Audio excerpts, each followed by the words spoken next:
আজকে একটা গুরুত্বপূর্ণ বিষয় আপনাদের সাথে কথা বলবো ইনশাআল্লাহ। আমরা আশা করছি যে এই বিষয়টার উপরে যদি আমি আপনি সবাই আমল করতে পারি, আমাদের সবার জিন্দগির জন্য অনেক খায়ের ও কল্যাণ হবে ইনশাআল্লাহ।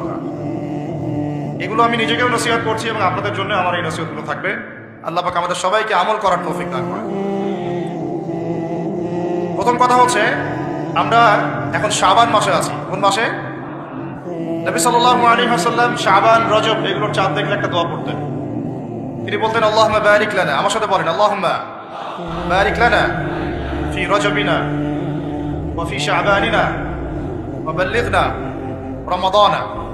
অর্থ হচ্ছে, হে আল্লাহ, আপনি আমাদের রজব মাসে বরকত দিন এবং শাবান মাসে বরকত দিন এবং আমাদেরকে রমাদানে পৌঁছে দিন।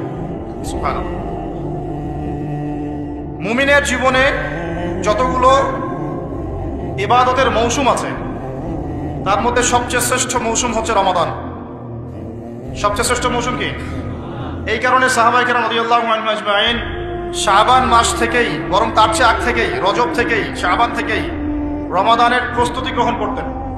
কি করতেন? কোন মাসে কেন করতেন আমি একটু বুঝাই, আমার সাথে বুঝেন।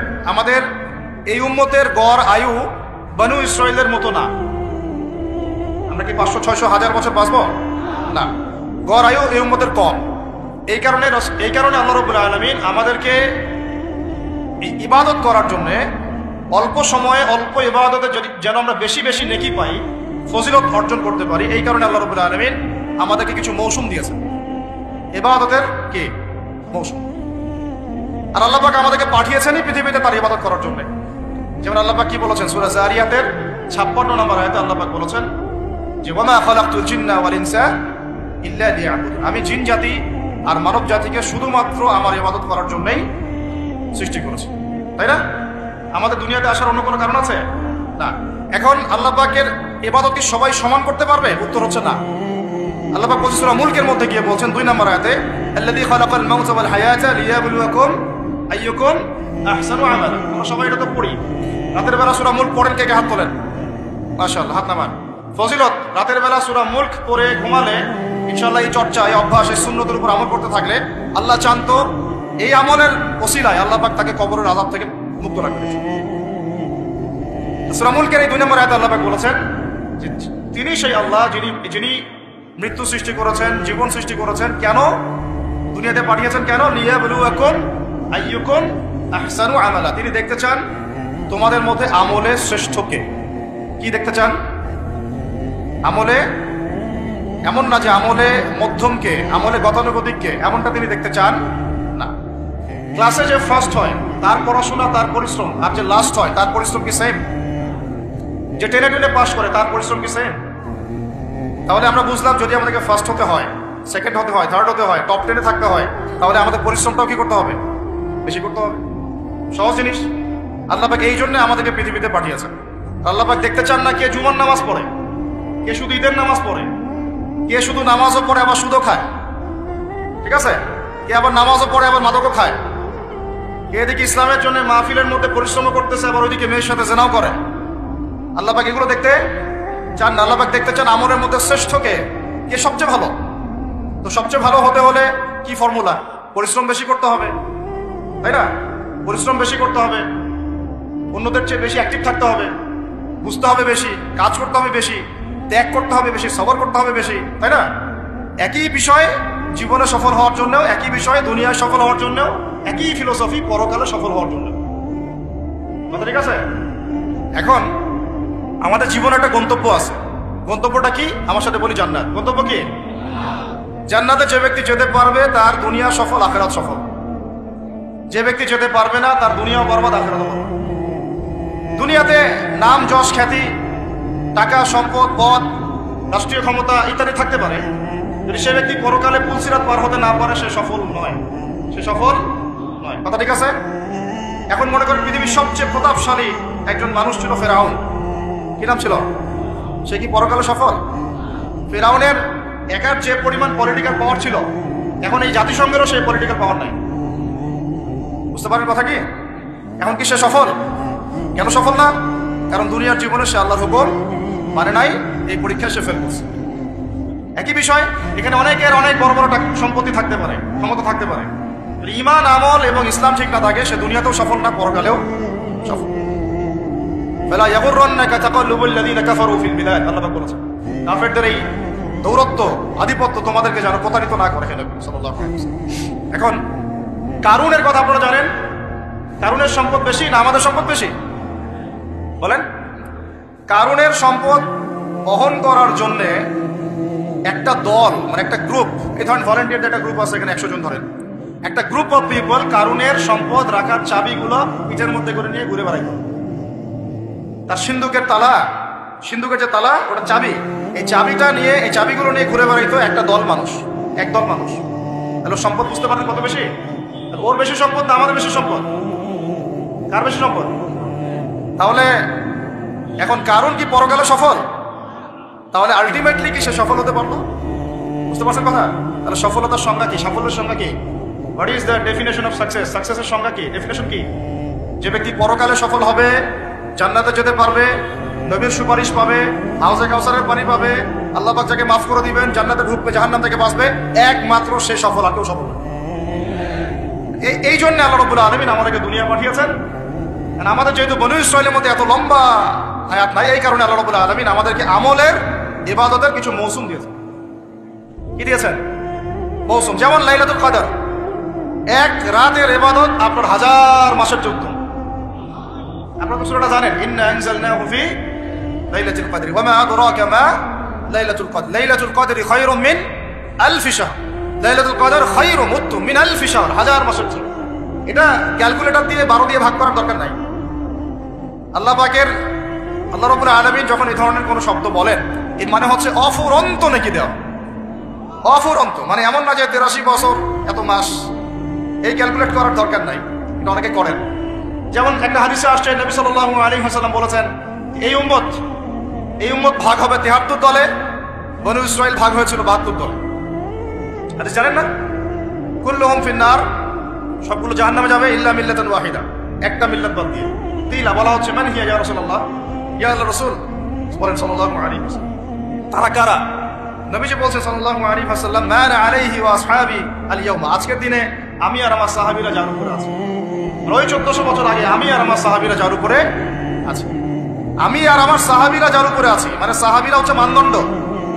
সাহাবীদের আমল, তাদের আকীদা, তাদের মানহাজ, তাদের মাযহাব, তাদের বুঝ, এগুলোকে ডিঙিয়ে আমার সামনে যাওয়া যাবে না।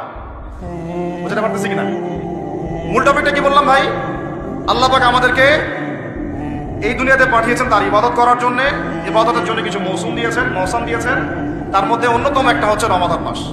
যেমন আমি এক্সাম্পল দিচ্ছিলাম লাইলাতুল কদর খায়রুম মিন আলফি শাহর, 1000 মাসের চেয়ে কি উত্তম। একটা হাদিস বলছিলাম যে এগুলা, এই ধরনের শব্দগুলো যেটা বলা হয় যে আমরা ভাগ হয়ে যাব 73 দলে, বনু ইসরাইল ভাগ হয়েছিল 72 দলে, এর মানে এক্স্যাক্টলি 72, এক্স্যাক্টলি 73 না। বাংলাদেশে আপনি 100টার বেশি ইসলামের দল পাবেন না? তাহলে এখানে 73 শব্দের অর্থ হচ্ছে বেশি, অর্থ কি? সংখ্যা আধিক্য বোঝানো হচ্ছে এখানে। এইরকম করেই লাইলাতুল কদর যে 1000 মাসের চেয়ে উত্তম, এর মানে এই নয় যে এটাতে এভাবে 1000 দিয়ে গুণ করতে হবে, মানে 12 দিয়ে ভাগ করতে হবে 1000কে, ব্যাপারটা এমন না। এটা হচ্ছে আল্লাহ পাকের প্রশস্ততা, আল্লাহ পাক যত ইচ্ছা বাড়াই দিবেন ইনশাআল্লাহ। এখন লাইলাতুল কদর যেমন একটা মৌসুম, রমাদান একটা মৌসুম, শবে বরাতের 15 শাবান এটা একটা মৌসুম, আপনার জিলহজের প্রথম দশক একটা মৌসুম, হজের সময়গুলো একটা মৌসুম, এরকম করে আমলের কিছু মৌসুম আছে, কি আছে? সিজন আছে। সবচেয়ে সেরা সিজনটা হচ্ছে রমাদান। কি বলেন? আরেকটা প্রশ্ন এখানে উঠে আসবে যে রমাদান মাসটা কেন সবচেয়ে শ্রেষ্ঠ? এর উত্তরটাও কোরআনে আছে, সূরা বাকারার প্রথম দিকে, সূরা বাকারার 2য় পারার দিকে আছে। আল্লাহ পাক বলেছেন বা'দা আউযু বিল্লাহি মিনাশ শাইতানির রাজীম শাহরু রমাদান আল্লাযী উনজিলা ফীহিল কুরআন। রমাদান সেই মাস যে মাসে কি নাযিল করা হয়েছে? রমাদান মাসে কি নাযিল করা হয়েছে? এই কারণেই রমাদান মাসটা শ্রেষ্ঠ। এই কারণে কি রমাদান মাসটা শ্রেষ্ঠ। আর এই রমাদান মাসের আবার শেষ দশকে বেজর 5টা রাত পাওয়া যায়, 21, 23, 25, 27, 29। এর মধ্যে কোনো একটা রাত হচ্ছে লাইলাতুল কদর, কোনো একটা রাত। ওই রাতে আল্লাহ রাব্বুল আলামিন নাযিল করেছেন আল কোরআনুল কারীম। এখন আমাদের জীবনের যতগুলো সময় আমরা অলরেডি নষ্ট করে ফেলেছি, অনেকের বয়স এখানে 25, 30, 40, 50 ইত্যাদি, তাই না? অনেক সময় দেখা গেছে 10-15 বছর 20 বছর আপনি দিনের বুঝেই ছিল না। এমন হয় নাই? হয় নাই? বহু মানুষ দেখা গেছে এখনো দিন বুঝেন না, বয়স 40-50 হয়ে গেছে। এখন যদি একজন ব্যক্তির হায়াত থাকে 70 বছর, তাহলে তো আমল করার জন্য বাকি আছে 20 বছর। আর শেষের হয়তো 5 বছর সে আমল করতে পারবে না এত অ্যাক্টিভলি। শেষের বয়সগুলো কি হয়? মানুষ দুর্বল থাকে, দুর্বলতা ফিল করে, বিভিন্ন রোগ ব্যাধি বাসা বাঁধে, স্বাভাবিক। তাহলে আমাদের সবচেয়ে গোল্ডেন টাইম যৌবনকাল কোনটা টাইম বলেন? যৌবনকাল বলতে কতটুকু ধরেন? 15 থেকে 40 বা 45-50 হাইয়েস্ট, বা 20 থেকে 40। এই সময়টুকুর মধ্যে আমরা আবার বেশিরভাগ যুবক ছেলেবেলে হয় মেয়ে, অথবা জুয়া, অথবা পাবজি, অথবা ফ্রি ফায়ার, অথবা দেখা যায় জেনা, অথবা মাদক, অথবা রাজনৈতিক কোনো দল করতেছি। মানে আমরা আমাদের সময়গুলো অপচয় করতেছি, যুবকদের বেশিরভাগই। আর যারা এগুলো থেকে বাইরে ভাবছেন না আমি ভালো ছাত্র, পড়াশোনা করি ইত্যাদি ইত্যাদি, মাদ্রাসার কথা বলছি না আমি, আমাদের ভাইদের কথা বলছি, তারা আবার দেখা যায় এমন একটা ট্র্যাকে পড়াশোনা করেন যে বলতেছি যে 15 বছর পড়েন, 15 বছর পরেও 15টা সূরার আপনি তাফসীর জানেন, 15টা হাদিস। আপনাকে মাফ করবেন, আমি আঘাত করতে চাচ্ছি না, পেটে বোম মারলেও 15টা হাদিস বের হয়। এটা কি বাস্তবতা না? কথা ঠিক না ভুল? তাহলে এখন 15 বছরে আপনি 15 কোটি টাকা মনে হয় খরচ করেছেন পড়াশোনার জন্য। যারা বেসরকারি বিশ্ববিদ্যালয়ে পড়ে তাদের তো কথাই নাই, লক্ষ লক্ষ টাকা ঢালতেছে, থাকা খাওয়া, মানে চলাফেরা, মেসের লাইফ, ফ্ল্যাট ভাড়া নেওয়া, প্রাইভেট কোচিং, কত কি না করতেছে। কিন্তু আলটিমেটলি ওই যে বললাম সাফল্যের সংজ্ঞা কি? পুলসিরাত পার হইতে হবে। পুলসিরাত পার হওয়ার জন্য যে এলেম লাগবে, ওই এলেমের সাথে আপনার এলেমের কোনো সম্পর্কই নাই। এখন আবার আপনার এলেমের সম্পর্ক হয়ে গেছে শরীফার সাথে। তো এগুলো দিয়ে কিভাবে পার পাওয়া যাবে সেটা আপনারাই ভাবেন, আমি বেশি বলতে চাচ্ছি না। বেশি বললে তো বলবেন বলছি, তাই না? বেশি বললে তো বলবেন যে বেশি বেশি বলতেছেন। আল্লাহ পাক একটা জাতিকে, শুনেন, আল্লাহ পাক একটা জাতিকে ফেরেশতাদেরকে নামিয়ে দিয়ে মাটিটা এভাবে উপরে তুলে আসমানে উঠায়, পাথর নিক্ষেপ করে, বড় বড় পাথর নিক্ষেপ করে, রজম মানে থেতলা করে উল্টা দিকে এভাবে দাফন করে দিয়েছিলেন। এটা হচ্ছে সাদুম গোত্র, জর্ডানের ডেড সি, মৃত সাগরের পাশে এরা থাকতো। এই কওমের অপরাধ ছিল, এরা ছিল ছেলে ছেলে জেনা করত। কি করতো বলেন? ছেলে ছেলে জেনা করত, ছেলে ছেলে প্রেম, ছেলে ছেলে মহব্বত, ছেলে ছেলে জেনা। এখন বলা হচ্ছে যে একটা ছেলে, বাইর থেকে ছেলে, মনটা নাকি মেয়ের মতো। মনটা যদি মেয়ের মতো হয় তাহলে ও সার্জারি করার পরে কার সাথে মানে যৌন সম্পর্ক করবে? কার সাথে? মেয়ের সাথে না ছেলের সাথে? আগে ছিল ছেলে, পরে সেক্সুয়াল সম্পর্ক করতেছে ছেলের সাথে, তাহলে এটা কি হলো? সমকামিতা। কি হলো? সমকামিতাকে ঘুরাই খাইলেন আর কি। যেমন সুদ অনেক সময় মানুষ ঘুরাই খায়, ওই রকম সমকামিতাটাকে ঘুরাই খাওয়ার চেষ্টা করা হচ্ছে। পৃথিবীর ইতিহাসে এমন কোনো কম ছিল না এই কম এলুতের আগে। সূরা আনকাবুত পড়েন, কোন সূরা? সূরা আনকাবুত আর সূরা হুদ। সূরা হুদ, সূরা আনকাবুত দেখবেন বিস্তারিত লেখা আছে। এত জঘন্য কম ছিল, এত জঘন্য যে দুজন ফেরেশতাকে আল্লাহ পাঠিয়েছেন লূত আলাইহিস সালামের বাসায়, ওই ফেরেশতাদেরকেও তারা চাচ্ছে। নাউজুবিল্লাহ। চিন্তা করা যায়? ওটা আরেকটা আলোচনা, তবে এর শাস্তিটা জেনে রাখেন। নবী সাল্লাল্লাহু আলাইহি ওয়াসাল্লাম বলেছেন যে তোমরা যদি সমকামীদেরকে পাও, এটা তাদের জন্য এই হাদিসটা প্রযোজ্য যাদের হাতে রাষ্ট্রীয় ক্ষমতা আছে এবং আইন প্রয়োগ করার ক্ষমতা আছে। এটা সবার উপরে এটা না, যাদের হাতে এই ক্ষমতা আছে ওদের জন্য নবীজি বলেছেন, আমাদের নবীজি মুহাম্মদ সাল্লাল্লাহু আলাইহি ওয়াসাল্লাম বলেছেন, তোমরা যদি ওদেরকে পাও তাহলে ফাকতুলুল ফাইলা ওয়াল মাফউল বিহি, যে সমকামিতা করেছে আর যে এখানে রাজি ছিল, যার সাথে করা হয়েছে, দুটোকে হত্যা করবা। এই মৃত্যুদণ্ডের শাস্তি কে দিয়েছেন?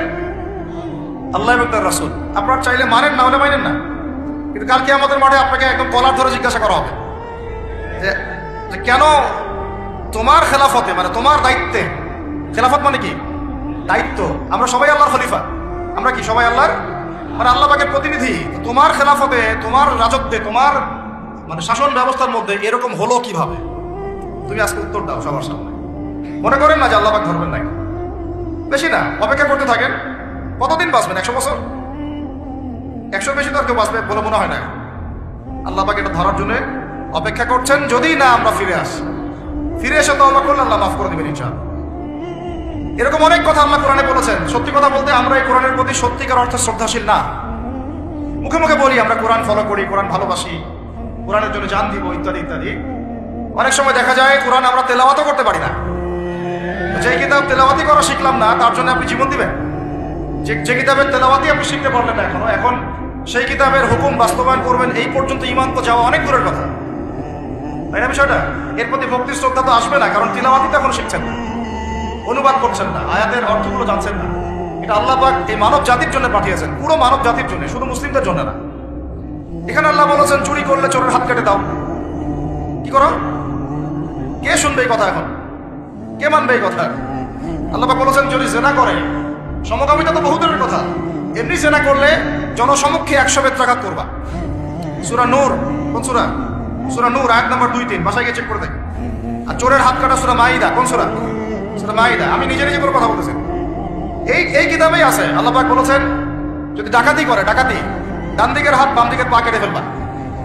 ডান দিকের হাত বাম দিকের পা কেটে ফেলে। এটা কে কাটবে? কারা কাটবে? সাধারণ মানুষ? আপনি কি পারবেন? যার কাছে অথরিটি আছে তার উপর দায়িত্ব না, আমাদের উপর এটা দায়িত্ব না। আমাদের দায়িত্ব কি? আমাদের দায়িত্ব হচ্ছে জানানো, প্রচার করা, কারণ আমার কাছে ইলমটা আছে। এরপরে যদি সে না করে, তার ফল সে ভোগ করবে, তার হিসাব সে দিবে। আমাদের কাছে এই পর্যন্ত শেষ, কুল্লু খালাস। আর এরপরে যদি আল্লাহ পাক আপনাকে নিয়ে যান উপরে, তখন আপনি সেটা করবেন ইনশাআল্লাহ, ঠিক আছে? এখানে আছে, এর ব্যাখ্যা তো হাদিসও আছে। মাদক দ্রব্য সেবন করে, কি সেবন করে? 40টা বেত্রাঘাত। কয়টা? কে মানে কোরআনের কথা? এখানে আছে যে ব্যক্তি সুদ খায়, কি খায়? আরো আসতে বলে, যে ব্যক্তি সুদ খায় সে যেন আল্লাহর সাথে যুদ্ধ করে, নবীর সাথে যুদ্ধ করে। আস্তে আস্তে বলতেছি না আমি কথাটা, কোরআনে আছে। কে মানে কথা? কে মানে? নবীজি বলছেন সুদ যে ব্যক্তি ছাড়ে না সে যেন তার মায়ের সাথে জেনা করে। এগুলো এখন কে কাকে বাস করবেন? এগুলা কে শুনবে কথা? সুদী এনজিওর 6 লাখ দেশ ভরে, তারপরে এমন কোনো গ্রাম নাই, এমন কোনো শহর নাই, এমন কোনো ব্যাংকিং সিস্টেম নাই যেখানে সুদ নাই। নবীজি বলছেন আমি সুদের সাথে সম্পৃক্ত 4 শ্রেণীর মানুষকে অভিশাপ দিয়ে গেলাম। নাউজুবিল্লাহ।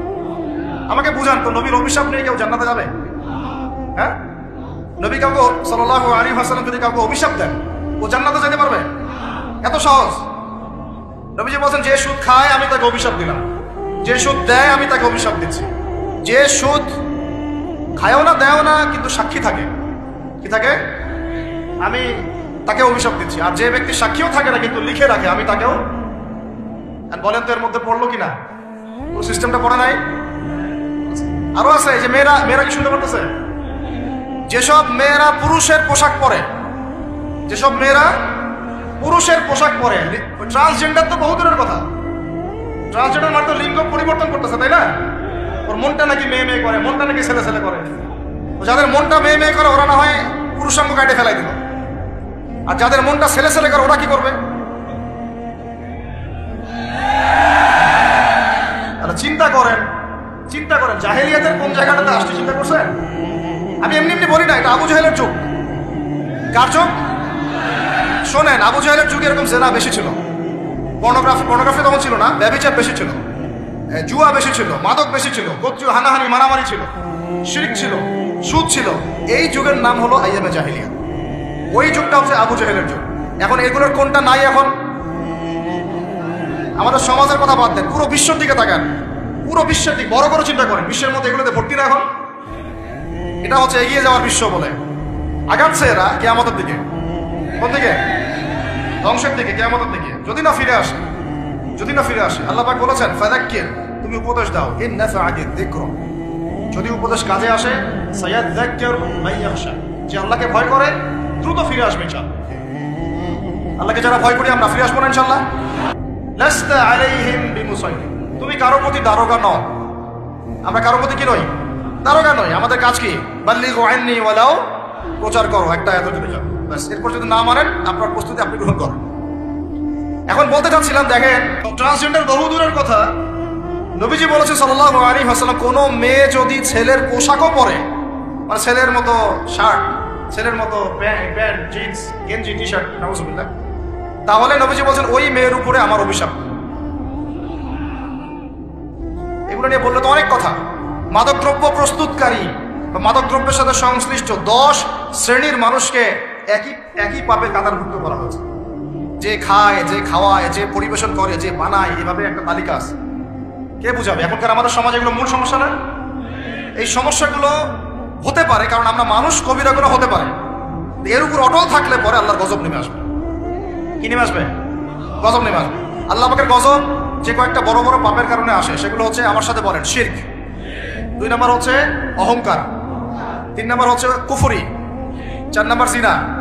5 নম্বর বেহায়াপনা। আর 6 নম্বর সমকামিতা। আরেকটা হচ্ছে গান বাজনা, বাদ্যযন্ত্র। গান বাজনা, বাদ্যযন্ত্র, এগুলো যখন সমাজে প্রকট আকার ধারণ করে তখন আল্লাহর গজব নেমে আসে। আমাকে বলেন, এখন এগুলো আমাদের মধ্যে আছে না নাই? কম কম। এখন কথা হচ্ছে, এগুলো থেকে মানুষকে ফেরানোর জন্য আল্লাহ রাব্বুল আলামিন একটা বিষয় খেয়াল করেন না, যে যখন সূর্য ডুবে যায় তখন পাখিগুলো কি করে? বাসায় ফিরে যায় না? মানে দিন শেষ, সূর্য ডুবে গেছে, এখন বাসায় ফিরতে হবে, তাই না? এভাবে আল্লাহ পাক রমাদান দিয়েছেন আমাদেরকে, কেন জানেন? যাতে এই যে সারা বছর আমরা এদিক ওদিকে ছোটাছুটি করে দূরে সরে গেছি না, এখন কাছে আসো, ঘরে আসো, আল্লাহর কাছে আসো। রমজান মাসে কোথায় আসো? আল্লাহর কাছে আসো। এখন আল্লাহর কাছে আসতে বললে আপনার প্রিপারেশন লাগবে না? আমি আপনাদেরকে আজকে 15টা পয়েন্ট বলবো ইনশাআল্লাহ। বেশি বড় বড় করে না, জাস্ট সংক্ষিপ্ত করে 15টা পয়েন্ট। এই পয়েন্টগুলো আমাদেরকে রমাজানের আগেই নিজের মাথায় ঢুকাইতে হবে। পাক্কা নিয়াত করতে হবে আল্লাহ পাকের জন্য। আমাকেও তৌফিক দেন, আপনাদের সবাইকে তৌফিক দেন। তো আমি যেটা বলছিলাম ভাই, আমাদের আগে ইলম শিখতে হবে, আমল বাড়াইতে হবে, ওলামা কেরামের সোহবত লাগবে, আর রিজিক হালাল করতে হবে। কি করতে হবে? কোন অবস্থায় সুদ, ঘুষ, হারাম, দুর্নীতির সামনেও যাবেন। যদি যান আপনি পরকালে পস্তাবেন, আর কিছু বলার নেই। যদি যান তাহলে আপনি দুনিয়াতেও পস্তাবেন, পরকালে পস্তাবেন। আল্লাহ পাক আপনাকে হেফাজত করে না। আমি বের হয়ে আসেন, নিয়াত করেন, রিজিকের মালিক আল্লাহ। আর রাজ্জাক কে? কে আর রাজ্জাক? এই সাগরের নিচে যে মাছগুলো থাকে লক্ষ লক্ষ কোটি কোটি, কোনোদিন সুদ খায়? ঘুষ খায়? জুলুম করে? ওদেরকে কে খাওয়ায়? এই জমিনে যত প্রাণী আছে চাকরি বাকরি করে, কখনো ব্যবসা করে? কিছুই তো করে না। কে খাওয়ায়? তা আমাকে সুদই খাওয়া লাগলো? আমাকে রিজিকের জন্য সুদই খাওয়া লাগলো? হ্যাঁ, আমাকে খুশি খাওয়া, আমাকেই খাওয়া লাগলো? আমাকেই দুর্নীতি করতে হলো? আল্লাহ পাক আমাদেরকে বুঝ দান করে না। রিজিক আল্লাহ পাক দিবেন। যদি আপনি হারামে চান তখন হারামেই পাবেন, হালালে চাইলে আল্লাহ পাক হালাল রাস্তা বের করে দেবেন ইনশাআল্লাহ। এগুলো আমাদের কাজ ভাই। একদিন 2 দিনের মাহফিল করে আমরা সব কায়েম করতে পারবো না। তারপরে আমাদের পরিবারের আদর্শ ঠিক করতে হবে, পরিবারের মেয়েদেরকে পর্দায় রাখতে হবে, সবাইকে সৎ কাজে আদেশ করতে হবে, অন্যায় কি করতে হবে? নিষেধ করতে হবে, দাওয়াতের কাজ করতে হবে, আলেমদের সহমতে থাকতে হবে, উম্মাকে ঐক্যবদ্ধ করার চেষ্টা করতে হবে। তারপরে ইনশাআল্লাহ দিনের জন্য কিছু করা যাবে। ঠিক আছে কথা? আল্লাহ পাক আমাদেরকে বোঝার তৌফিক দান করেন। এখন আসেন ভাই, ওই 15টা পয়েন্ট আমি আপনাদেরকে বলি, এই 15টা মাথা ঢুকান। এটা ভুলে যাবেন না, আজকে সব ভুলে গেলাম, ঠিক আছে? রমাজানের প্রস্তুতি নাম্বার 1, আমার সাথে বলেন। রমাজানের প্রস্তুতি নাম্বার 1 হচ্ছে যত দুনিয়াবি কাজ আছে সেই কাজগুলোকে কমিয়ে ফেলবো। 1, দুনিয়াবি কাজগুলো কি করবো? মানে দুনিয়াবি যত কাজ, যত ব্যস্ততা যা আছে এগুলোকে কমায় নিয়ে আসবো, যাতে রমজান মাসে আমাকে বেশি বাইরে দুনিয়াবি প্রয়োজনে বাইরে বের হতে না হয়, বেশি ব্যস্ততা আমাকে দুনিয়ার জন্য না করতে হয়। মনে করেন যে আপনি চাইলে এখন যদি সামর্থ্য থাকে রমাদান এবং ঈদের বাজার করে রাখতে পারেন, কারণ লাইলাতুল কদর নষ্ট করে ঈদের বাজার, আর রমাজানের অনেক রুহানিয়াত নষ্ট করে দেয় দুনিয়াবি বাজার ঘাট, তাই না? সবার সামর্থ্য হয় না, সবার সামর্থ্য হয় না, কিন্তু বড় বড় যে বিষয়গুলো আছে, বড় বড় খাবার, মৌলিক খাবার, এগুলো আপনি 2 মাসের জন্য বাসায় রাখতে পারেন সামর্থ্য থাকে। সামর্থ্য নাই তাহলে সেটা আলাদা বিষয়। মোট কথা, এটা শুধু একটা বিষয় বোঝাচ্ছি না, দুনিয়াবি যত ব্যস্ততা এগুলোকে কমায় রমাজানের জন্য প্রিপারেশন নিতে হবে। আল্লাহ পাক আমাদেরকে সবাইকে রমাদানের জন্য প্রিপারেশন নেওয়ার তৌফিক দান করেন। এটা হলো মনস্তাত্ত্বিক প্রিপারেশন, যে রমাদান আসতেছে, আমি শাবান মাসেই আমি আমার কাজগুলো গোছাই নিব, যাতে রমজানে আমি ফারেক থাকি ইবাদতের জন্য। বুদ্ধিমানের কাজ না এটা? আল্লাহ পাক তৌফিক দান করেন। 2 নম্বর হচ্ছে ভাই, রমাজানের আমরা সবাই 30টা সওম রাখবো বলে নিয়াত করি, আল্লাহ পাক তৌফিক দান করেন, আমিন। কিন্তু এখানে একটা কথা, 2 নম্বরটা হচ্ছে রোজা রাখার মতো রোজা রাখতে হবে। কি বললাম বলেন? রোজা রাখার মতো রাখতে হবে। এটা কেন বললাম, কেন বললেন ভাই? উত্তর দিচ্ছিস। উপোস থাকা, না খেয়ে থাকা আর সওম রাখা এক জিনিস নয়। পানি ছেড়ে দেওয়া, খাবার ছেড়ে দেওয়া আর ইসলামী সওম এক জিনিস নয়।